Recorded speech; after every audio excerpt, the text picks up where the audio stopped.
Bismillahirrahmanirrahim. Assalamualaikum warahmatullahi wabarakatuh.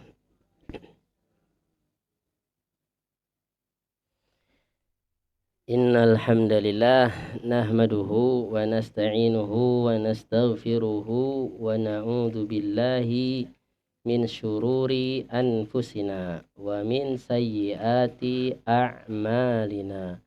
من يهده الله فلا مضل له ومن يضلل فلا هادي له وأشهد أن لا إله إلا الله وحده لا شريك له وأشهد أن محمدا عبده ورسوله صلى الله عليه وعلى آله ومن سار على نهجه واستنى بسنته إلى يوم الدين. اللهم إنا نسألك علما نافعا ورزقا طيبا وعملا متقبلا. اللهم إنا نسألك إيمانا لا يرتد ونعيما لا ينفد ومرافقة نبيك في جنات خلد. اللهم اهدنا لأحسن الأخلاق إنه لا يهدي لأحسنها إلا أنت واصرف عنا سيئها إنه لا يصرف عنا سيئها إلا أنت.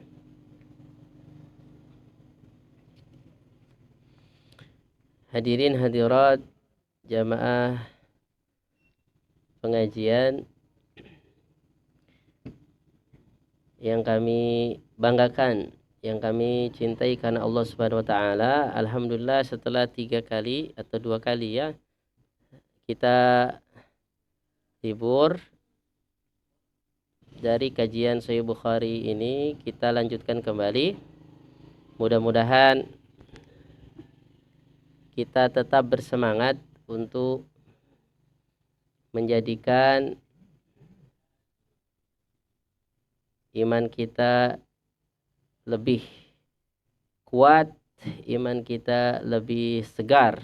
Nah, karena kata Rasulullah Shallallahu Alaihi Wasallam, innal imana la yadrus kama yadrusus saub. Iman itu bisa hilang warnanya atau bisa hilang. Kok terulang suaranya di dalam laptop, di dalam, matiin aja itu zoom di dalam itu, anu aja mungkin suaranya menggaung jadinya, dilihat aja. Jadi bisa hilang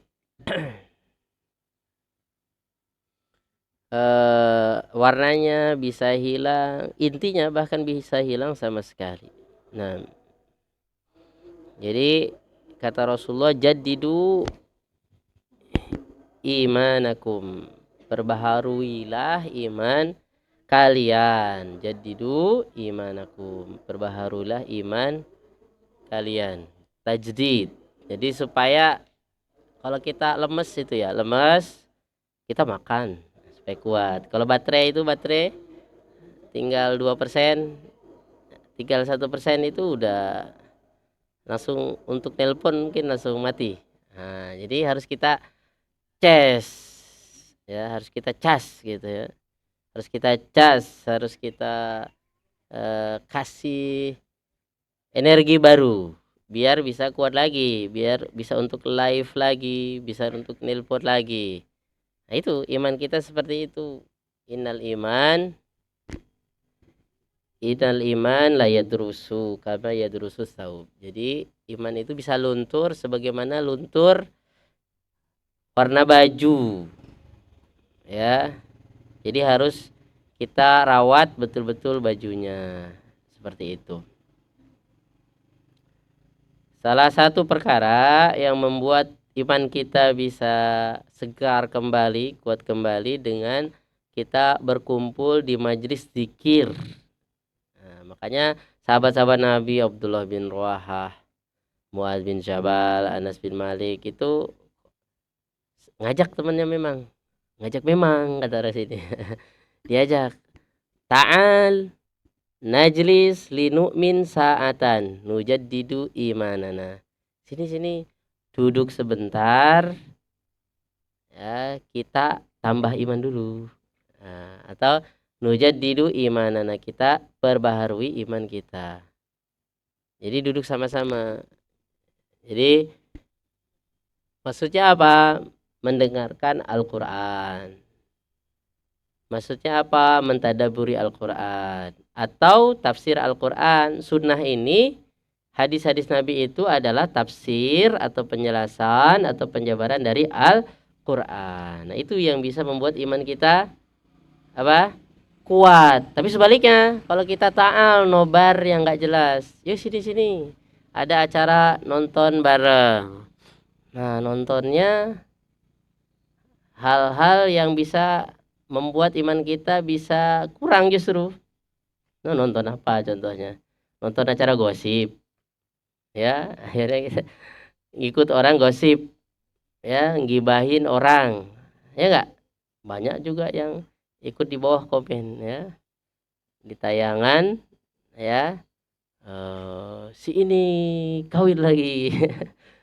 Tanpa kita, oh iya sih itu, ikut-ikutan komen di bawah terus sambil bareng-bareng. Ya, itu bisa mengurangi iman kita. Kenapa? Karena itu acara kemaksiatan, gosip, gibahin orang, cari-cari kesalahan orang lain, cari-cari aib orang lain. Ya, mungkin yang dicari-cari aibnya sengaja juga biar viral. Yang buat acara dapat uang. Ya, tapi kan dapat uangnya dengan cara seperti itu tidak boleh. Nah, ya atau yang sekedar biasa-biasa saja ya, tapi akhirnya iman kita bisa jadi kurang. Wah, kalah main bola itu curang itu. Langsung berantem. Ya, satu stadion berantem ya enggak, harusnya disemprot sut pakai pada mati di stadion. Ada enggak ada itu di Kanjuruhan ya. Itu nonton bola bareng, itu ta'al najlis nobar bareng bola. Ta'al sini duduk kita nonton bola bareng, terus emosi berantem, akhirnya petugasnya ingin mengamankan salah semprot. Suasana begitu disemprot akhirnya mati kabeh. Bukan mati semua enggak ya, sebagian. Tapi kan nantinya akhirnya apa? Karena yang kita lihat hal-hal yang bisa memungkinkan mengurangi iman kita, justru akhirnya kita ndolimi orang lain, kan gepuk orang lain. Ya, niatnya mau apa?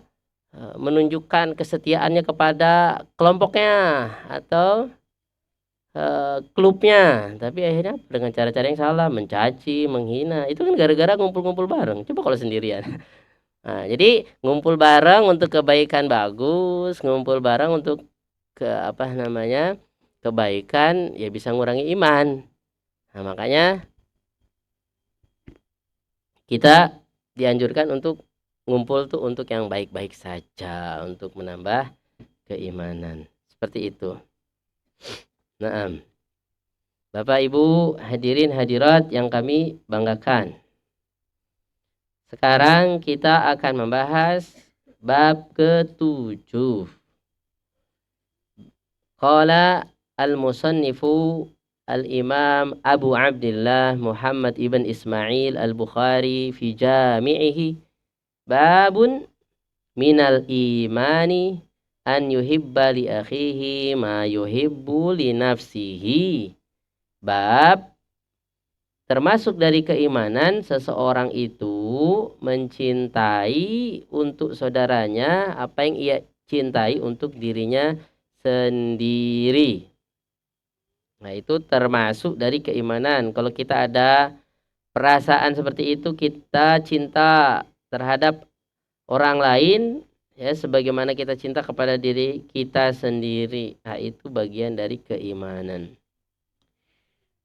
Hadis ke-13, qala haddatsana Musaddadun qala haddatsana Yahya an Syu'bata an Qatadata an Anasin radhiyallahu anhu anin nabiyyi sallallahu alaihi wasallam an Husain al-Muallim qala haddatsana Qatadah wa an Husain Al-Muallim qala haddatsana Qatadatu an Anasin anin Nabiy sallallahu alaihi wasallam qala la yu'minu ahadukum hatta yuhibba li akhihi ma yuhibbu li nafsihi. Ya, dari sahabat Anas ibn Malik, ya, sanadnya kita ringkas, ya, dari sahabat Anas bin Malik radhiyallahu anhu. Sedikit tentang biografi Anas ibn Malik kita ulang, ya. Jadi Anas ibn Malik ketika Nabi datang ke Madinah itu masih kecil, ya, usianya masih kecil, sekitar berapa ya? 7-9 tahun. Jadi Nabi datang ke Madinah. Jadi Nabi itu hijrah ke Madinah. Ya, sudah kita jelaskan. Jadi Nabi hijrah ke Madinah, nginap, bersembunyi di Gua Thur 3 hari 3 malam. Guanya kecil. Nanti Bapak Ibu kalau haji umroh sempat untuk mau belajar sejarah, lihat, nah, di Gua Thur, supaya apa, tidak ditangkap sama Quraisy. Walaupun Quraisy juga ikut naik ke atas, sudah mau ngelihat di bawah gua. Jadi gunung, nah di dalam gunung ada guanya, itu namanya Gua Thur. Kenapa disebut Gua Thur? Karena kalau dari satu arah tertentu tuh kayak saur ya, kayak sapi jantan lagi depak. Nah, nanti kalau mau umroh sama saya nggak apa-apa. Ya. Jadi 3 hari 3 malam. Kemudian setelah itu 8 hari di perjalanan sampai kota Madinah. Jadi 8 hari perjalanannya. Kalau ditambah 3 hari untuk menghilangkan jejak, nginep di Gua Thur, susah itu guanya, manjat 1 jam, 1,5 jam ke atas. Ya, bayang-bayang malam-malam itu masuk ke dalam guanya, padang pasir, seperti itu. Baik, jadi 8 hari sampai ke Madinah, nanti sampai ke Kuba. Nah, di Kuba buat masjid pertama, nanti Masjid Kuba kan, Masjid Kuba, ya. Nanti ketika di Kuba sekitar 4 hari. Nah, ya, 4 hari kemudian ke Madinah. Nah, pas Nabi ke Madinah nggak punya rumah. Nabi tinggal berbulan-bulan tinggal di rumah orang.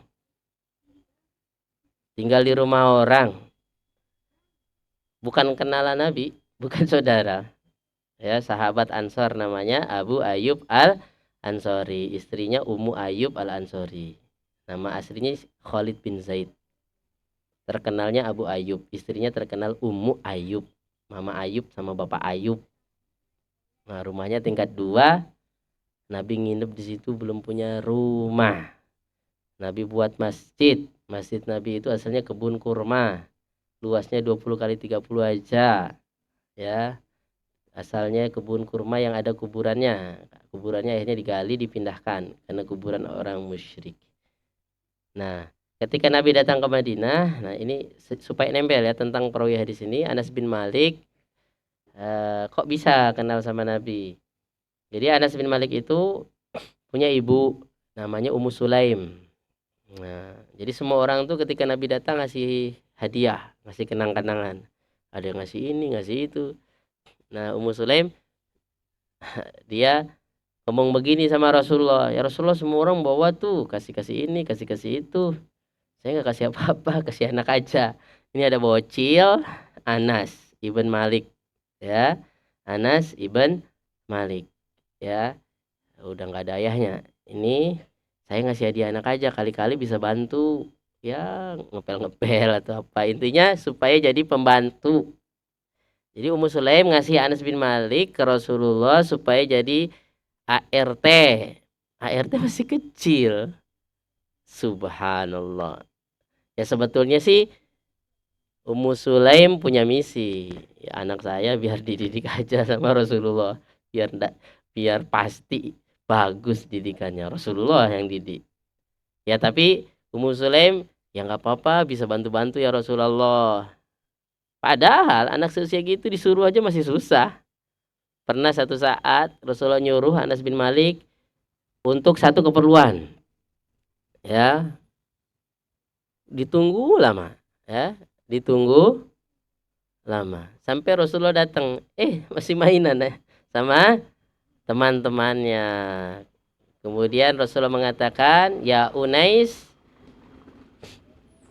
wahai Unais, hal dahabta lima amartani au kama qala Rasulullah. Kamu udah melaksanakan instruksi belum? Kan disuruh begini-begini. Oh, sekarang ya Rasulullah. Sekarang baru pergi. Ini tadi kemana aja? Ya dolanan ketemu temennya. Ya. Jadi bukan lihat temannya mainan ikut mainan. Ini belum bisa disuruh. Kira-kira pembantu rumah tangga kalau gitu gimana? Pecat. Ya.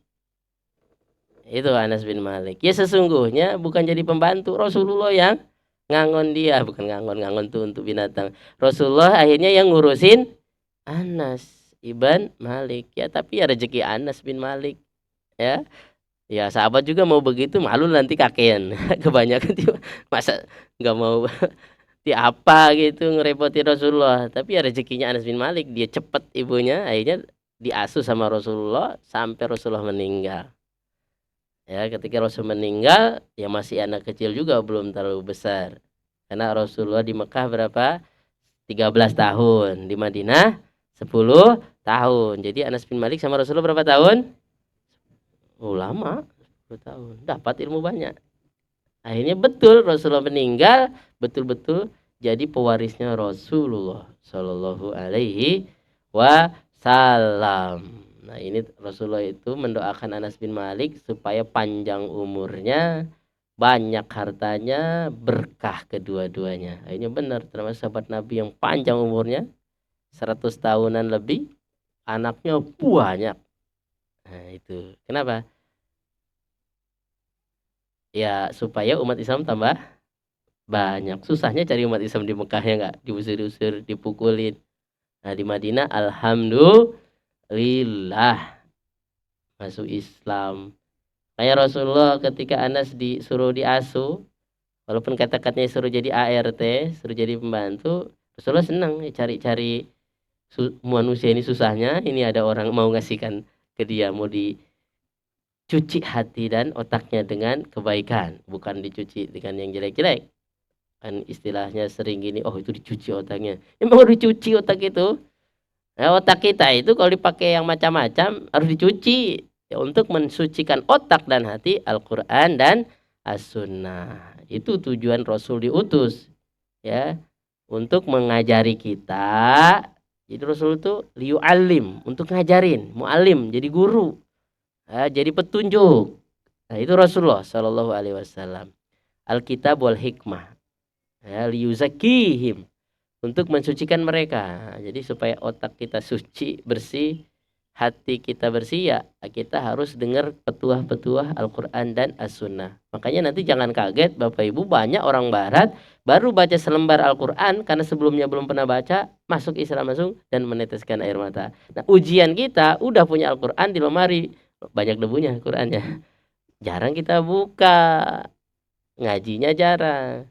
Ya akui aja, istighfar, astagfirullah. Mungkin suka marah-marah, jarang buka Al-Quran, jarang buka hadis Nabi, jarang dengar majelis ilmu. Ya mungkin wajar begitu.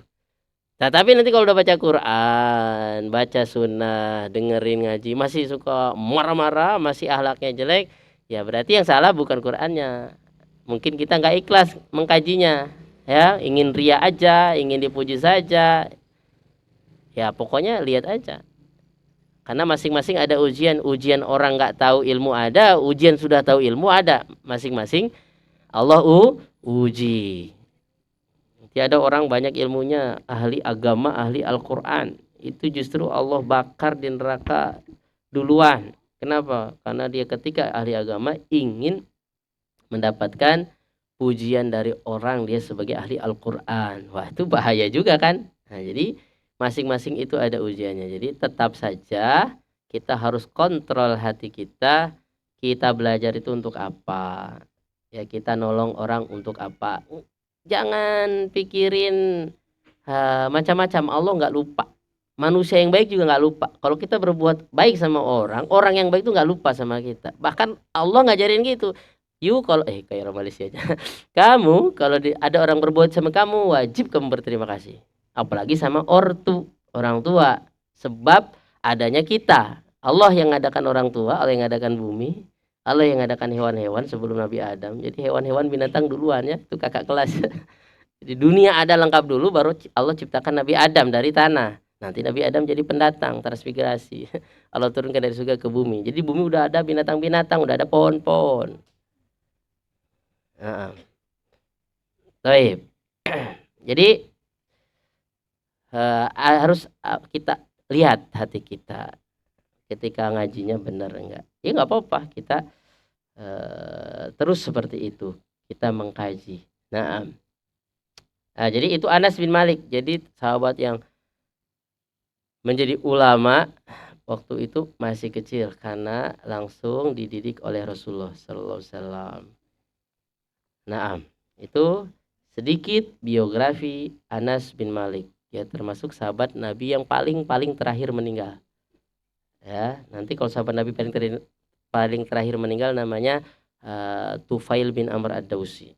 Itu udah nggak ada lagi sahabat Nabi. Jadi sahabat Nabi itu orang yang ketemu Nabi, ngelihat Nabi, kalau buta dia tapi pernah dengar suara Nabi, ya itu sahabat Nabi, mati dalam keadaan beriman. Soalnya nanti ada juga ketemu Nabi, beriman sama Nabi, dia murtad. Dalam keadaan murtad, itu bukan sahabat berarti, ya orang murtad. Ya, keluar dari Islam ada. Nah, itu bukan sahabat kalau murtad. Jadi sahabat itu ketemu Nabi di zaman Nabi, beriman sama Nabi. Nanti sahabat-sahabat paling mulia ya as-sabiqunal awalun, yang pertama masuk Islam di kota Mekah, Abu Bakar, Umar. Ya, seperti itu. Nah, itu sahabat Nabi. Nah, kalau umat yang nggak ketemu sama Nabi tapi beriman sama Nabi, ngikutin sahabat Nabi, itu namanya tabi'in. Jadi kita ini tabi'in. Tapi tabi'in nomor berapa nggak tahu. Ya, kalau tabi'in ring 1 yang ketemu sahabat. Ya, tabi'in yang ketemu muridnya yang ketemu muridnya sahabat. Kita ini tabi'in juga. Nah, tabi'in ini punya nama lain ikhwan. Tabi'in ini punya nama lain ikhwan. Ikhwan itu saudara. Jadi Nabi membagi umat Islam ke dalam 2 golongan, sahabat dan ikhwan. Ikhwan itu orang yang nggak ketemu Nabi tapi yakin Nabi Muhammad ajarannya benar dan diikuti. Itu namanya ikhwan. Jadi kita itu ikhwan dan sering kita bahas tentang ikhwan ini. Ya. Pembahasan tentang ikhwan ada nggak rekamannya? Sakuri? Nggak ada. Ya. Pernah khutbah Jumat? Banyak, kalau belum masjid ini belum pernah, itu lagi khutbahnya. Biar tahu semua bagaimana Rasulullah sangat bangga dan merindukan ikhwan. Dan penduduk surga kebanyakan dari ikhwan. Udah dijamin. Karena penduduk surga kata Rasulullah berapa? Masih ingat? 120. Ahlul jannah mi'ah wa ishrun atau ishrun wa mi'ah saf. Penduduk surga itu 120 saf. 120 saf kata Nabi. Samanuna min hadihil ummah. 80 safnya didominasi oleh umat ini. 120, saya ulangi karena kita perlu mengingat-ingat yang mengasihkan ya, yang menyenangkan. 120 baris, kata Rasulullah, 80 baris itu umat Islam. Umat ini. Sisanya berapa? 40. 120 40 tambah 40 80. Sisanya 40. 80 90 100 110 ya. Iya nggak? Iyalah. Tambah 4 120. Jadi 2/3 penduduk surga itu umatnya Nabi Muhammad. Nah, sahabat Nabi itu 114-an ribu saja. Yang menaklukkan kota Makkah sekitar 10.000. Dan itu ada isyarat di dalam Taurat. Nah, jadi yang membanyak-banyakin umatnya Nabi Muhammad itu siapa? Ikhwan. Ikhwan itu orang yang gak ketemu Nabi dan Nabi rindu sama dia, sama mereka. Saya ulangi ya, sampai bosan ibu-ibu. Nggak boleh bosan kalau dengar hadis, ya. Nah, jadi nomor PIN aja kalau nggak diulang-ulang lupa. Saya catat itu. Kenapa? Berarti jarang ngambil. Ih, berapa nomor PIN-nya? Cek, cek, cek. Nggak bisa ngambil duit. Lupa nomornya. Kayak nomor email, password tuh sering lupa ya kan? Bingung, marah-marah. Semua orang dimarahin. Adminnya dimarahin, lupa password. Suruh dijaga bagus-bagus. Lupa. Akhirnya nggak bisa masuk kita ke akun itu. Kita yang buat, kita nggak bisa masuk. Lupa. Kenapa? Jarang dilihat-lihat, jarang diulang. Ya sama hadis Quran, kalau kita sering ulang kita nggak lupa, hati kita tambah bagus. Ya kata Rasulullah, waditu anni qad raaitu ikhwani, saya sudah berharap ingin ketemu sama saudara-saudara saya. Kemudian kata para sahabat, ya Rasulullah, awalasna ikhwanaka, kan kita juga ikhwan panjenengan wahai Rasulullah. Antum ashabi, kata Rasul. Bukan, kamu itu sahabat. Jadi Nabi ngomong gini pas di kuburan ngomongnya. Jadi suasana mati gitu ya. Rasul ziarah kubur, kemudian ada sahabat-sahabat ikut ziarah kubur. Kemudian Rasul ngomong gitu, ih aku udah kangen banget sama ikhwani, sama saudara-saudara saya. Jadi suasananya Rasul kayak ingin cepat mati gitu. Dari kuburan ngomongnya. Terus kata para sahabat, saya kan kita ikhwan juga, bukan, kalau kalian tuh sahabat. Ikhwani ladina ya'tuna min ba'di, saudaraku itu yang datang setelah aku, makanya setelah aku meninggal. Makanya kata Rasulullah, ana faratukum alal haud, saya duluan ke telaga ya, gitu kata Rasulullah. Maksudnya saya mati duluan. Jadi Rasulullah memang harus mati duluan dan dia senang. Jadi ketika ditawari setelah tugas dakwah selesai, kata Rasulullah, ana faratukum alal haud, saya duluan ya di telaga. Karena Rasul itu nanti punya telaga Al-Kautsar, telaga kemuliaan. Nah, itu semua orang yang beriman itu nanti akan Rasulullah jamu di situ. Ngeri, bukan ngeri menakutkan. Sangat istimewa. Jadi kata Rasulullah, saya mati duluan ya. Ana faratukum alal haud. Ya kalau bayi mati duluan sebelum bapaknya, kan harus bapaknya duluan, udah tua, ya nggak? Ini belum apa-apa udah mati. Makanya faroton, kalau kita doain bayi yang mati atau anak kecil, Allahumma ja'alhu farotan wa dukhra, jadikan dia pendahulu yang baik. Nah, jadi Rasul tuh, ana farotukum alal haud, saya duluan ya di telaga. Kenapa? Ya karena Rasulullah ingin menyiapkan untuk umatnya. Nah, jadi Rasulullah meninggal duluan, Rasulullah mempersiapkan nanti di telaga-telaga itu, nanti kalau ada tamu datang, ya termasuk ikhwan ini, Rasulullah kasih minum mereka. Jadi Rasulullah yang prepare, Rasulullah yang nyiapin. Biasanya yang nyiapin siapa? Anak buah, ya nggak? Bos tinggal duduk iya para. Iya biasanya. Ini bosnya. Rasulullahnya yang nyiapin. Saking apa? Saking sayangnya Rasulullah, saking cintanya Rasulullah kepada umatnya. Ya kenapa? Rasulullah juga tahu ini manusia, ini aneh. Kok beriman sama Nabi, nggak pernah ketemu Nabi. Rela membela sunnahnya Nabi walaupun dia dihina, dicaci. Rela berkorban di jalan Allah, rela mengikuti ajaran Rasulullah ya, dalam semua senyum, sapa, salam, sedekah, kebaikan, amar ma'ruf nahi mungkar. Nah, ini maunya Rasulullah itu kalau disebut namanya sholawat, wah luar biasa. Ya Rasulullah juga sangat respect, sangat suka. Apalagi Rasulullah memang manusia paling mulia. Tidak mungkin kalau nggak tahu terima kasih. Terus juga Rasulullah kan nanti Nabi paling banyak jadinya pengikutnya. Jadi Nabi itu Nabi paling mulia dan pengikut paling gede, paling banyak ya pengikut Muhammad tadi. Nabi yang lain banyak ya, tapi lebih banyak Nabi Muhammad. Ada yang Nabi nanti pengikutnya cuma 2-3 orang aja. Ada yang nggak ada pengikutnya. Ya nggak apa-apa, tetap pahalanya Allah kasih. Tapi kan Nabi juga jadi senang. Alhamdulillah pengikutnya paling banyak. Yang memperbanyak pengikut Nabi Muhammad ya siapa? Ikhwan ini. Ikhwan kan banyak, mulai tabiin sampai kita, sampai zaman Nabi Isa, nanti sampai zaman Dajjal, sampai zaman orang terakhir beriman. Itu kan kita berarti. Yang membanggakan Nabi Muhammad berarti siapa? Kita. Makanya jangan murtad. Makanya iman kita perbaharui terus. Seperti itu. Wah, ini mukadimahnya sudah ceramah aja. Anas bin Malik. Ya, itu Anas bin Malik. Anas ibn Malik. Jadi Bapak, Ibu nanti kalau dengar Anas, itulah kisah Anas secara umum ya. Anas, Rasulullah manggilnya Unais. Jadi kalau orang Arab, kalau untuk memanjakan itu dikecilin namanya, tasghir. Anas jadi A-nya jadi U.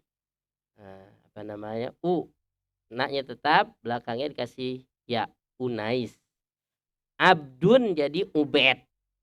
Ada jadi Obed, Ubaid. Abdun jadi Ubaid. Kitabun jadi Kutaib. Jadi buku kecil, buku saku itu bukan kitab, Kutaib. Itu ada rumusnya. Nah, itu seperti apa lagi? Haris jadi Huwairis. Banyak itu. Mungkin nggak kita sadari. Nah, kita baca hadisnya ya. Hadisnya pendek. Kita sampai jam berapa? Kita sampai jam 8. Udah jam berapa ini? 8. Hah? Ih, 8 kurang 3. Kita mulai jam berapa tadi? Setengah 8. Sekarang jam 8. Baru setengah jam. Belum apa-apa. Astagfirullah, astagfirullah, astagfirullah. Allahumma sholli ala Muhammad wa ala ali Muhammad. Bapak Ibu yang kami banggakan. Ya, ini salah satu hadis Nabi. Jadi Anas pernah mendengar Rasulullah ngomong begini.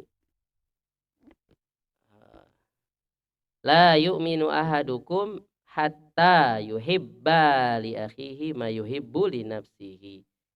Tidak beriman salah seorang di antara kalian sampai mencintai untuk saudaranya apa yang ia cintai untuk dirinya. Nah, tidak beriman di sini maksudnya tidak sempurna imannya. La yu'min, tidak beriman, maksudnya tidak sempurna imannya. Kalau dia tidak menyukai untuk saudaranya apa yang ia sukai untuk dirinya. Ya. Jadi kita suka sehat. Ya kita kalau ngelihat saudara kita sakit, kita juga ingin dia sehat. Alhamdulillah lu sakit lu nggak ada saingannya. Saya yang juara. Sakit, alhamdulillah. Loh, enggak boleh. Enggak boleh. Pokoknya sesuatu yang membuat kita nggak suka dan itu kebaikan, ya kita juga nggak suka untuk dia. Sesuatu yang kita suka, apa namanya? Ya kita juga suka untuk saudara kita, tapi dengan dengan hal-hal yang memang sesuai dengan syariat. Contoh, saya juara 1, nilai saya bagus-bagus, saya kasih contek teman saya, biar sama-sama juara 1. Boleh nggak itu? Kan saya juga ingin supaya dia juara 1. Boleh? Ora oleh, ndak oleh, ndak oleh, ndak boleh. Kenapa? Ya bukan begitu, emang nggak boleh. Nah kalau gitu nggak boleh. Nah karena caranya nggak boleh. Apa namanya? Sesuatu yang nggak boleh, nggak bisa pakai dalil ini untuk kita membolehkan sesuatu yang terlarang. Seperti itu. Contohnya mimpi. Mimpi yang baik. Mimpi indah. Mimpi indah itu jangan diceritakan kepada setiap orang. Saya kan ingin semua orang tahu mimpi itu. Tapi kan jangan juga karena ada efeknya. Ceritakan saja kepada orang yang dimungkinkan nggak ada hasad dan dengkinya. Kalau ceritakan kepada setiap orang nanti ketemu sama yang hasad malah cilaka sendiri kita. Ya kisah Nabi Yusuf. Saudaranya tahu mimpinya begitu baru mimpi. Udah dicekal. Ya gak? Udah dicekal. Jadi mimpinya apa? Mimpi Nabi Yusuf. Ibu-ibu masih ingat nggak mimpi Nabi Yusuf? Nabi Yusuf bermimpi melihat apa? Bulan, matahari dan bulan. Dan bintang-bintang. Ini itu ahada asyara kaukaba 11 bintang wasyamsa wal qamara raaitu hum li sajidin. Saya melihat 11 bintang, 1 bulan, 1 matahari semuanya sujud sama aku. Wah. Ini kan jadi saudaranya ketika denger ini wah masa kita jangan-jangan kita 11 bintang itu.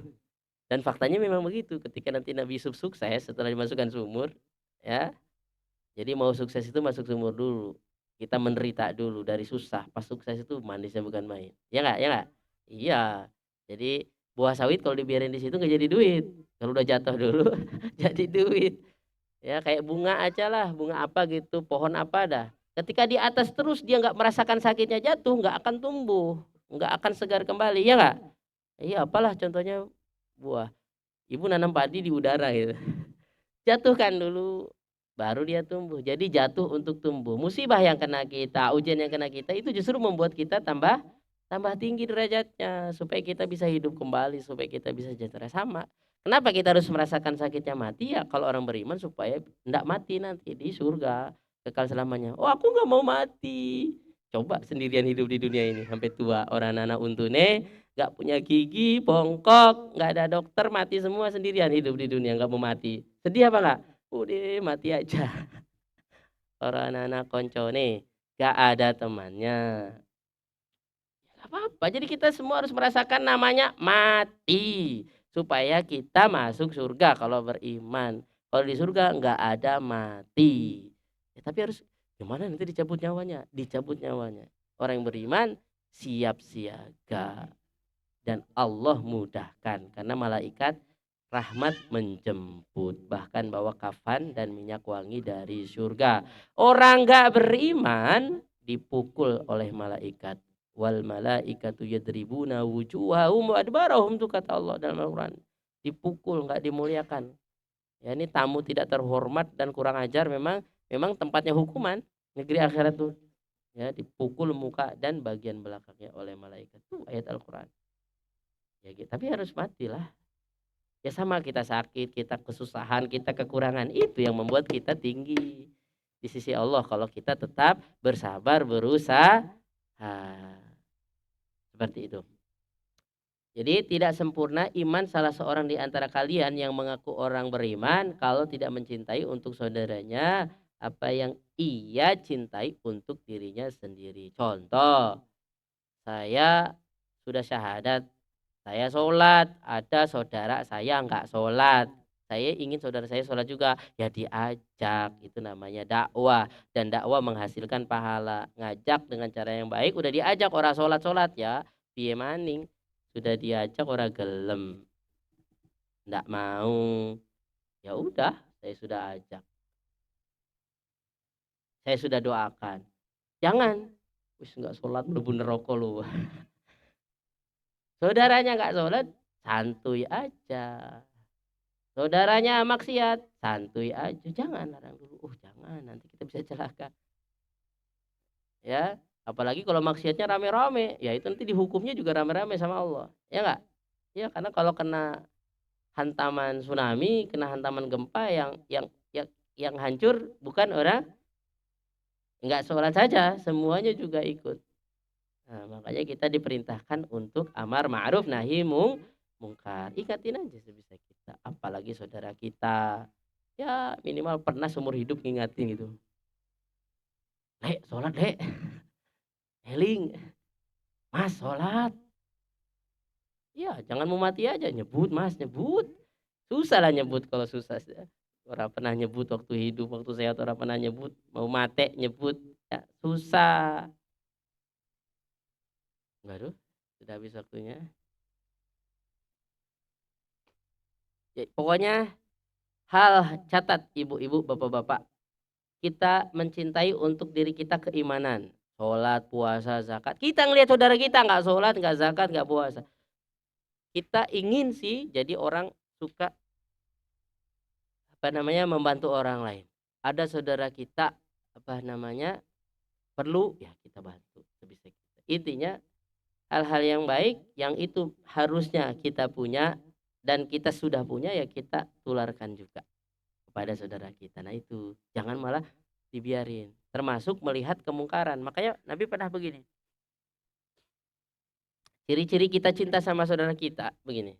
Nabi pernah ngomong begini, catat ibu-ibu, unsur akhaka zaliman au madluman. Nah itu hadis pendek untuk dihafal, bagus itu. Nah itu belum belum ada itu. Itu pendek, singkat, karena rata-rata hadis Nabi itu singkat, pendek. Jadi kata Nabi, unsur akhaka doliman au madluman. Apa namanya? Apa dulu? Unsur, tolonglah. Akhaka. Akhok. Bukan Ahok. Direktur Pertamina itu. Mantan gubernur. Akhok. Unsur akhoka. Tolonglah saudaramu. Doliman ketika dia zalim, au madluman atau ketika dizalimi. Gimana? Jadi kalau ada saudara kita lagi nyopet supaya nggak ketahuan kita bantuin gitu. Sini ngumpet-ngumpet engke deh nang rumahku supaya nggak ketangkap Pak polisi. Apa begitu? Dia lagi mendolimi orang, lagi nyopet kita bantuin supaya hasil copetannya maksimal.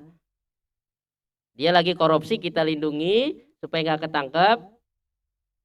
Ya, kita lindungi supaya kalau ketangkep nanti kita ikut ketangkep karena kita kerjasama. Makanya nggak ditangkap-tangkap. Atau gimana? Apa begitu? Ada saudara kita lagi mukulin orang karena tersinggung, senggol bacok. Lagi bacokin orang kita bantuin bacokin. Dia lagi berbuat zalim. Nah kalau nolong orang didolimi ya wajar ya. Ini ada orang lagi diperas. Ada orang lagi ditipu-tipu sama sales yang bohong. Ya kita ingat, Pak, jangan bohongin ini kesian orang kampung. Sarung harga 20.000 disebutnya 300.000. Disebutnya 1 juta. Sarungnya cuma 50.000.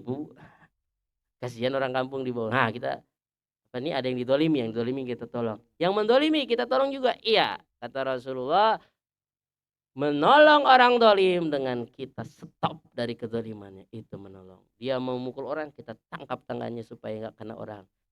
Ya, dia mau korupsi, kita stop ya supaya nggak korupsi. Dia mau marah-marah, kita stop supaya nggak marah-marah. Karena kalau marah-marah hancur. Ya itu, jadi melarang orang dolim dari kedolimannya itu termasuk cinta kita kepada dia. Jadi cinta itu nggak selamanya kayaknya manis-manis begitu. Itu juga cinta. Pak dokter nolongin orang yang sakit, ya cinta Pak dokter selama ikhlas ya. Itu dikasih obat, mungkin harus ya dipotong bagian yang harus dipotong, ya dioperasi bagian harus dioperasi, ya itu ya gimana lagi, pahit ya. Jangan makan ini, jangan makan itu. Seperti itu. Ya, ya begitu pahit. Ya, tapi ya faktanya berusaha untuk menyelamatkan kita. Ya sama, kita bangunin anak kita, saudara kita, sholat, lagi enak tidur, ya enggak? Itu cinta kita. Justru kalau dibiarkan turu aja nggak apa-apa. Suaminya tidur, dibiarin. Ya, itu berarti nggak cinta gitu. Nah, kalau cinta sama saudara kita, ya bangunin untuk sholat, bukan dibiarin. Ya anak kita ngelempar ayam orang, ya dibiarin. Ya nangkap ayam orang, banting-banting ayam orang, ya mati ayam orang. Jadi jangan dibiarin, stop. Nah, saudara kita yang berbuat salah, berbuat zalim, cara mencintainya kita stop, kita nasihatin. Nah itu tanda cinta kita. Sebisa kita. Tapi kalau kita nggak bisa, ya udah dengan hati saja. Ya kalau bisa dengan tangan lebih bagus. Ya langsung stop 100%. Ya kalau nggak bisa dengan kata-kata, kalau nggak bisa ya udah. Yang penting hati kita nggak suka. Jadi jangan lihat saudara kita nggak sholat, kita senang-senang aja, nggak ada kepedulian. Nah itu hati kita sakit. Hati kita nggak mencintai saudara kita. Nah ini mungkin yang harus kita tancapkan atau tanamkan. Ini cinta kita. Para nabi ketika melarang umatnya, jangan nyembah berhala, jangan jadikan dukun-dukun, jangan percaya sama dukun-dukun. Ya, itu cinta nabi. Bukan, apa ini? Pendatang baru. Muhammad bawa ajaran baru, kita aja biasa aja. Ya, jadi kalau orang jahiliyah itu biasa dia tebak-tebakan. Jadi kalau mau pergi dia punya anak panah, undian. Ya, bukan undian apa ya? Ya, kayak itu ya. Kayak lot ada 3. Pergi, jangan pergi, ulangi. Jadi sampai dapat. Nah itu kan enggak aja. Mereka itu sangat kuat keyakinan dengan alamat-alamat gini. Kalau ada burung ini berarti ada musibah. Apa hubungannya? Kalau ada burung ini hinggap di rumah, itu orang-orang jahiliyah begitu. Rasulullah datang, oh percaya-percaya begitu. Burung ya burung.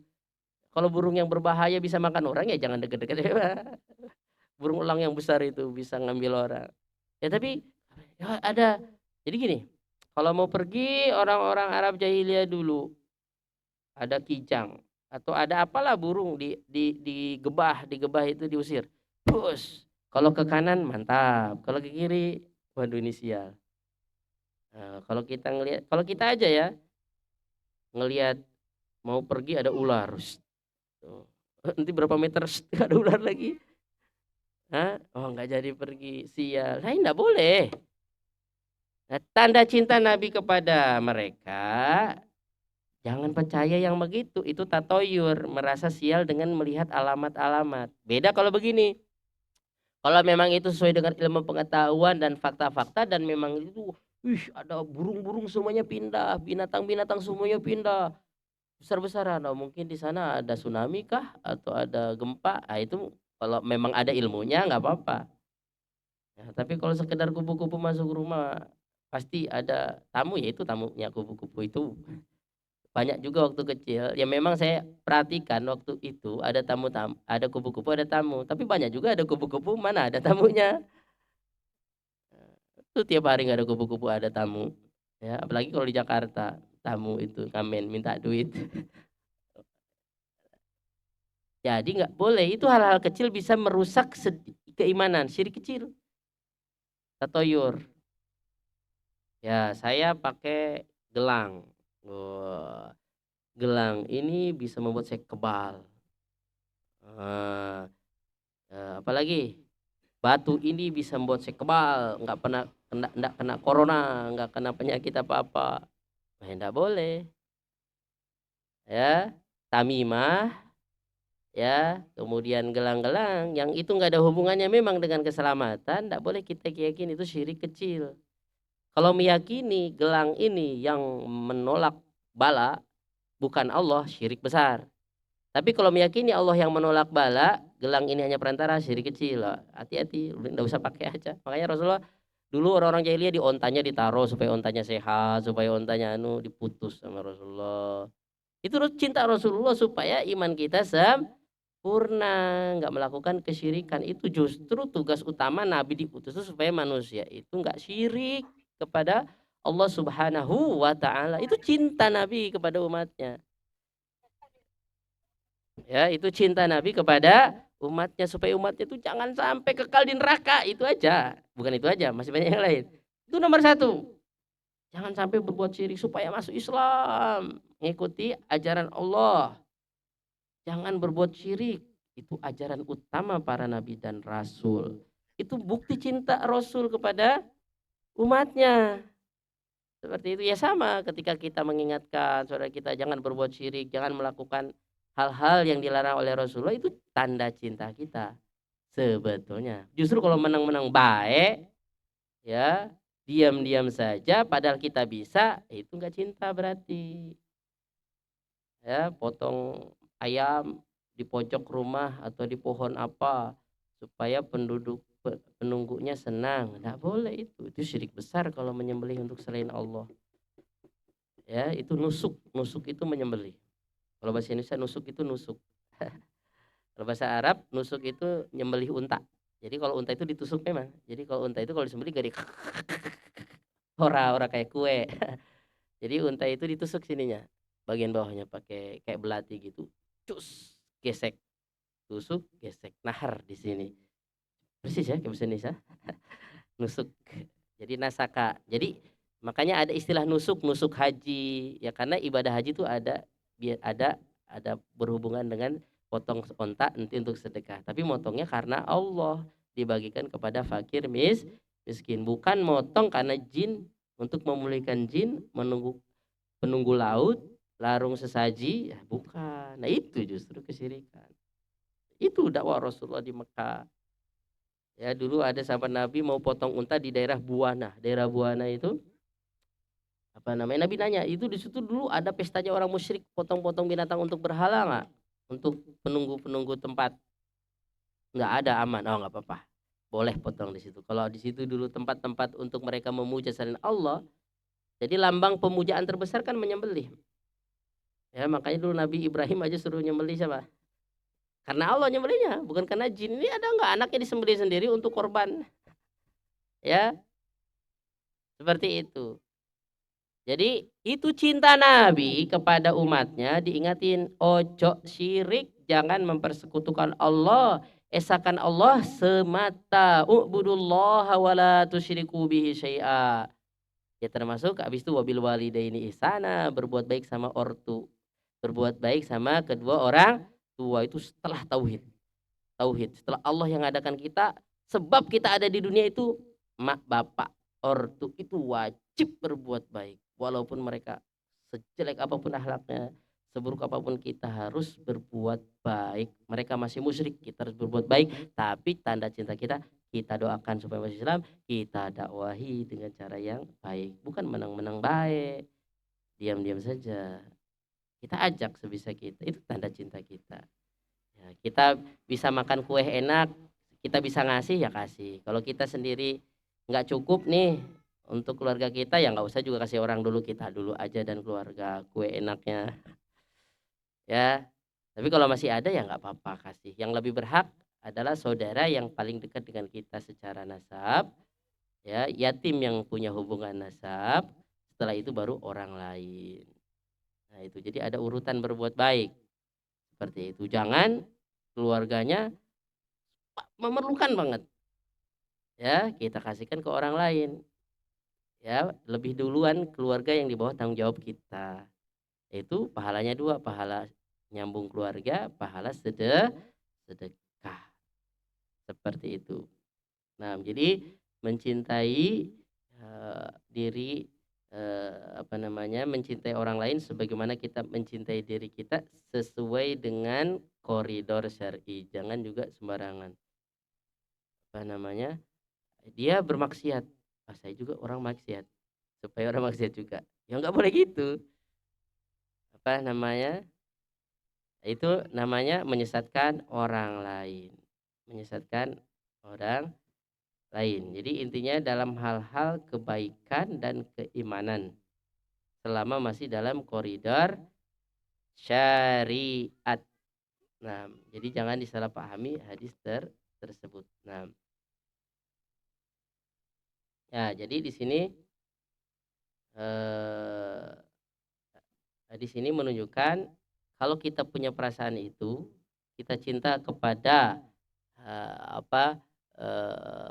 diri kita, kepada saudara kita sebagaimana kita cinta kepada diri kita sendiri. Itu ciri bahwa iman kita bagus.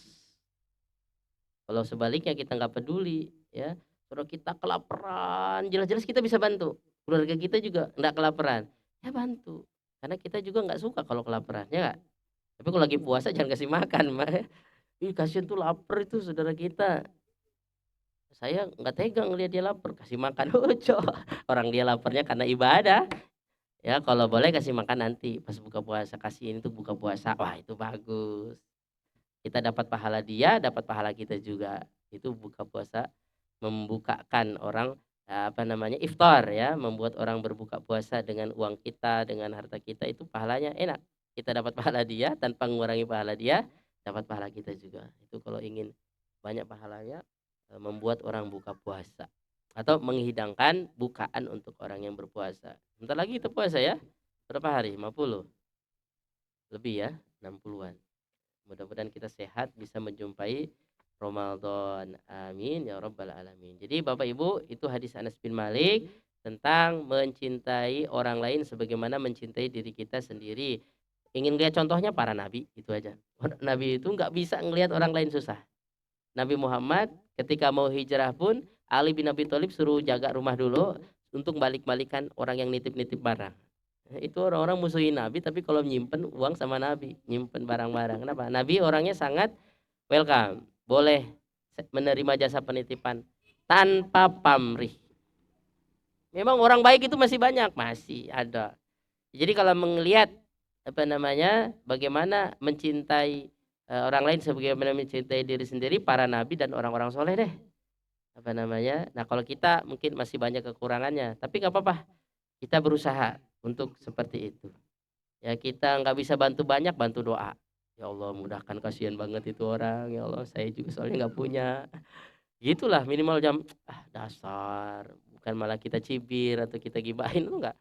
Udahlah kita pokoknya positif. Jadi ciri-ciri mencintai saudara kita sebagaimana kita mencintai diri kita sendiri, kita nggak negatif pikiran kita sama dia, kita itu husnudon sama dia, kita itu membantu dia sebisa kita. Itulah. Melihat contohnya contoh para nabi dan orang soleh. Ya, jadi selalu memberikan yang bermanfaat kepada saudaranya. Makanya Rasulullah ngomong khairun nas anfa'uhum linnas. Bagi manusia yang paling memberikan faedah manfaat untuk orang yang lain. Kalau nggak bisa minimal jangan ganggu orang, itu aja udah menunjukkan kita cinta sama dia, itu kita nggak ganggu dia. Kata Nabi, kalau nggak bisa bantu orang, ya udah diem aja, jangan melakukan hal-hal yang merugikan orang lain. Itu juga udah sedekah. Untuk diri kita sedekah, untuk orang lain juga sedekah, enggak ganggu orang. Makanya dalam Islam itu sangat dihargai kebaikan itu.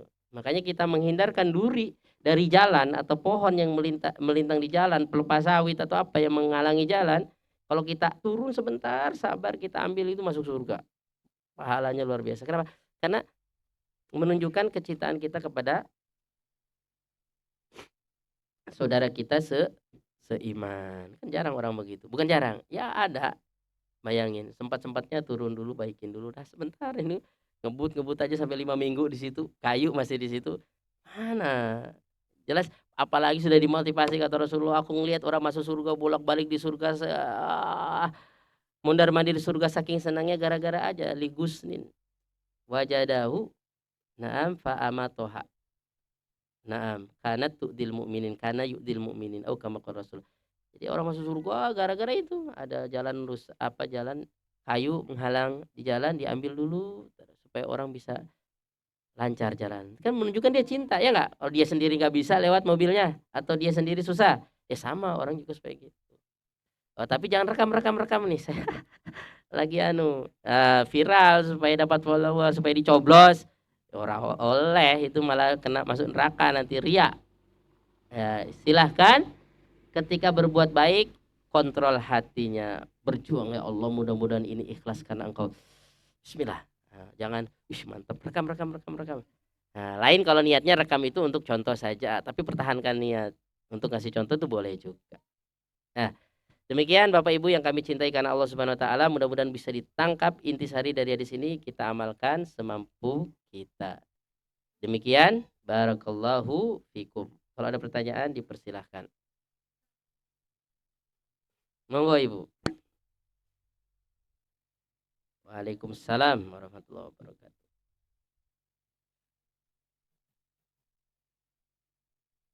120 baris. Oh, Masya Allah. Pertanyaannya sangat sangat luar biasa. Ya. Jadi pertanyaan dari Nenek Rapi. Apa namanya? Penduduk surga kata Rasulullah 120. Itu satu barisnya berapa kilo? Wallahu a'lam. Yang pasti panjang. Karena kita aja kalau cuma sholat Idul Fitri lapangan tuh berapa? Baru berapa orang? Ya, dikira-kira aja. Tapi alam surga itu beda dengan alam dunia. Jadi kalau nanti kita Ibu posturnya postur Nabi Adam, semuanya ganteng, nggak ada yang iri. Hidungnya lebih ini kurang mancung, kulitnya kurang putih, nggak ada. Semua nanti penduduk surga itu usia Nabi Isa 33 tahun, postur Nabi Adam, semuanya ganteng banget, semuanya cantik banget, nggak ada iri saya kurang ganteng. Kalau sekarang kurang. Jadi alamnya beda. Yang pasti kalau dengan postur penduduk surga ya lebih panjang. Jadi kita postur surga itu semua manusia itu postur Nabi Adam, semuanya sehat, nggak sakit, semuanya hidup nggak mati, semuanya ganteng, nggak ada yang kurang ganteng, semuanya cantik, nggak ada yang kurang cantik. Ya, umat manusia yang beriman itu yang masuk surga berapa jumlahnya? Wallahu a'lam. Wallahu a'lam. Berapa? Yang pasti kalau sahabat bisa dipastikan. Apa namanya, orang yang dijamin masuk surga ada. Rasulullah udah ngomong sendiri. Abu Bakar, Umar, Utsman, Ali, sahabat secara umum masuk surga. Itu yang nggak nyampe juta-juta. Ya itu aja cuma segitu. Itu kalau sahabat. Sisanya berarti dari umat berikutnya. Nah, dan berapa penduduk surga? Wallahu a'lam. Kalau jumlahnya berapa ya termasuk panjang kilometernya berapa. Wallahu a'lam. Yang pasti surga itu luasnya lebih luas daripada bumi dan langit. Ada ayat sabiku ila magfiratin min rabbikum wa jannatin arduha samawati wal ard. Jadi ada yang menerjemahkan surga seluas langit dan bumi. Surga itu luasnya 10 kali lipat langit dan bumi. Seperti dalam hadis, orang yang paling rendah aja di surga nanti punya kerajaan 10 kali lipat bumi ini. Jadi betul-betul jadi raja. Sekarang baru jadi sultan satu tempat aja kan udah wow gitu ya. Ini jadi penguasa dunia luar biasa. Intinya jadi betul-betul jadi orang-orang luar biasa kalau di surga itu. Semua kita. Jadi saya nggak bisa menjawab berapa kilo. Yang pasti kemungkinannya panjang. Ya 120 kalau panjang banyak juga Ibu. Karena surga luas. Nah panjangnya berapa? Wallahu a'lam. Yang pasti penduduk Indonesia itu mudah-mudahan penduduk yang membanggakan Rasulullah. Jadi negara yang paling banyak penduduk Islamnya dan alhamdulillah baik kayaknya orang Indonesia. Jadi mudah-mudahan kita itu umat Islam di Indonesia itu umat yang membanggakan Rasulullah. Amin. Iya, iya banyak. Indonesia itu orang Islamnya banyak sekali. Iya, termasuk negara terbesar, bahkan mungkin paling besar kalau secara mayoritas. Jadi negara yang penduduknya hampir Islam semua dan banyak itu ya Indonesia. Indonesia. Nah, ini kan mudah-mudahan Rasulullah lirik-lirik kita dapat syafaatnya. Amin. Tapi syaratnya satu, kalau ingin dapat syafaat Rasulullah jangan syirik, kemudian ikuti ajarannya. Dan syafaat itu bukan Rasulullah yang ngasih, Allah. Allah nunjuk ini cocok baru Rasul kasih izin. Jadi mintanya jangan minta sama Rasulullah. Mintanya minta sama Allah. Ya Allah kasih saya syafaat Rasulullah gitu. Jangan minta ke Rasulullah. Karena Rasulullah nanti sujud dulu baru ngasih ini dapat. Syafaat itu pertolongan. Ya mudah-mudahan kita dapat. Tapi syaratnya itu jangan berbuat syirik. Ya kemudian ikutilah sunnahnya. Ya banyak bersolawat. Amar ma'ruf mungkar, tolong menolong itu Rasulullah nggak salah insya Allah. Karena Allah Subhanahu Wa Taala membimbing Rasulnya. Nah sama anak bisa ngasih syafaat orang tua dengan izin Allah. Orang tua bisa kasih syafaat kepada anak dengan izin Allah. Makanya bisa saling memberi syafaat dengan izin Allah Subhanahu Wa Taala. Orang-orang beriman, apalagi orang mati syahid itu bisa ngasih jatah. Nanti Allah kasih jatah, ini berhak. Silahkan pilih ini gitu. Orang mati syahid, orang soleh, ulama, bapak bisa juga ke anak, anak bisa ke orang tua. Makanya didik anak bagus-bagus supaya nggak lupa kita nanti. Tapi kalau anak soleh, jangankan di hari kiamat nanti, ya membanggakan orang tuanya di dunia aja nggak, insya Allah nggak lupa orang tua kalau anak soleh itu. Ya mungkin nggak ngucapin hari ibu, tapi setiap sholat pasti ibu dan bapaknya, mamake sama bapaknya pasti ada di doanya terus. Itu udah, itu ciri dah. Ciri anak soleh itu dah. Nah, itu cirinya. Nah, ciri aja ya, belum tentu nanti doa terus, ibunya kesusahan kalau dia bisa bantu, nggak bantu itu nggak soleh juga. Doa doang. Tapi masih mending, masih mau doain. Nah, demikian. Bisa jelas Ibu ya. Jadi silakan mangga Ibu. Assalamualaikum warahmatullahi wabarakatuh.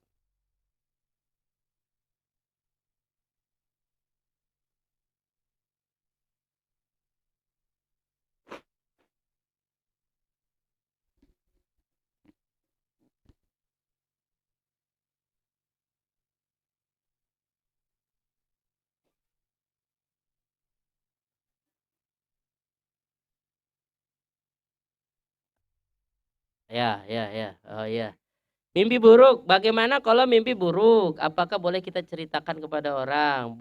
kalau kita percaya sama mimpi buruk jadi kenyataan tuh syirik atau enggak, itu intinya ya. Oke.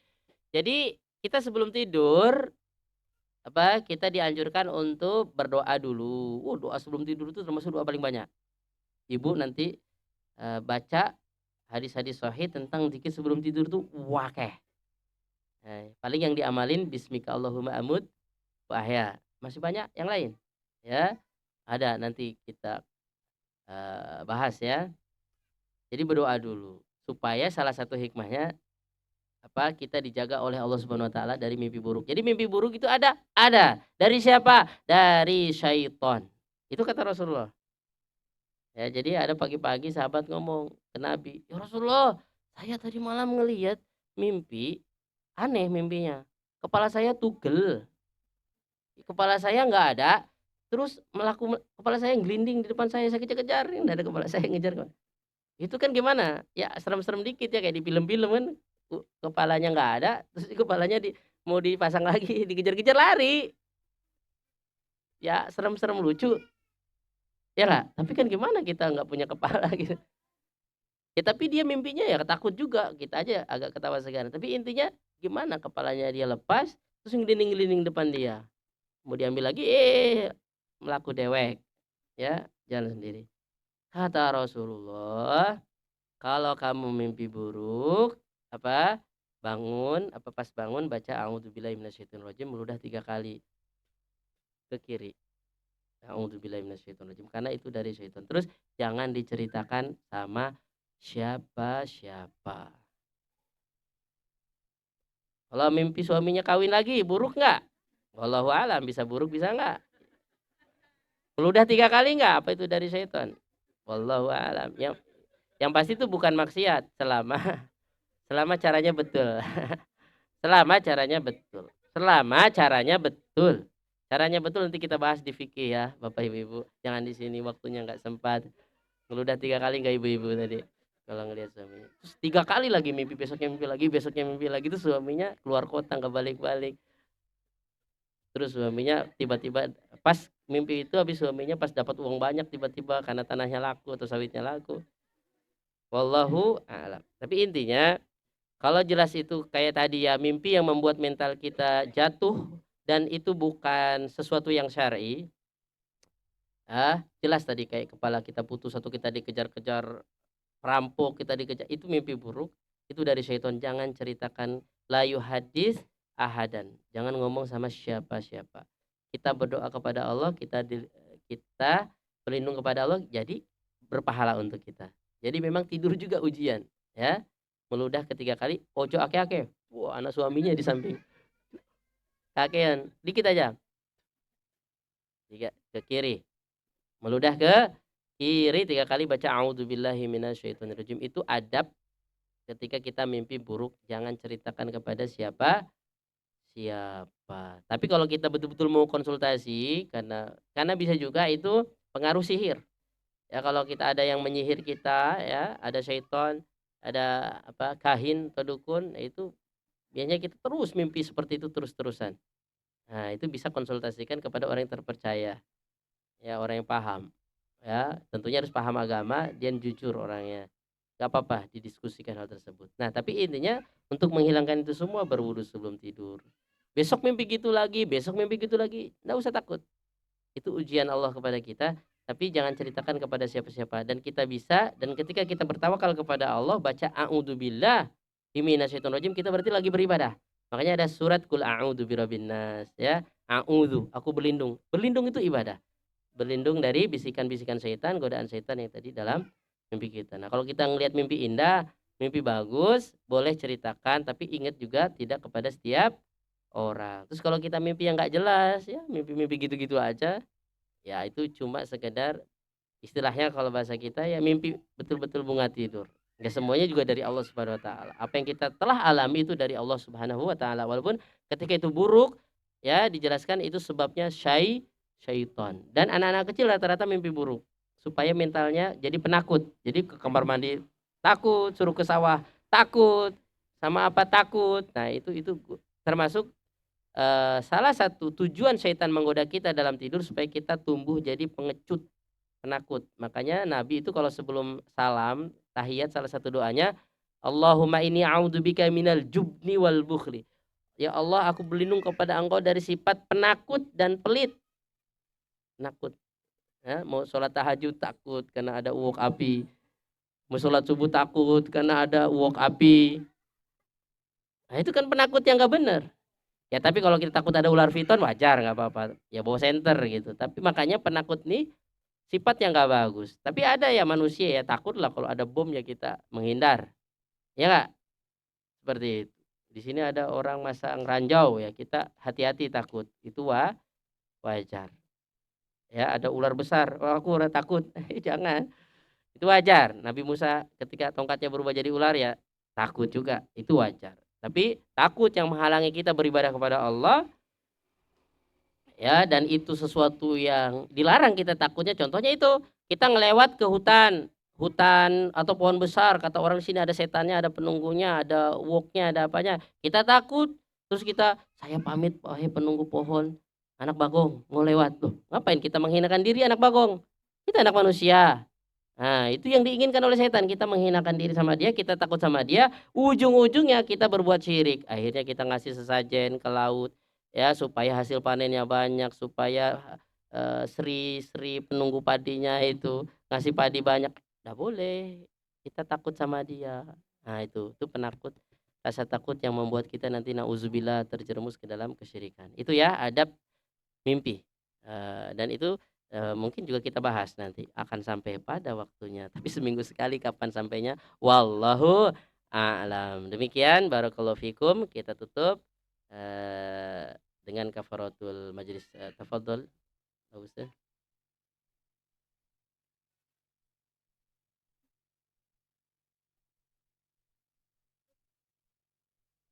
Subhanakallahumma wa bihamdika asyhadu an la ilaha illa anta astaghfiruka wa atubu ilaik.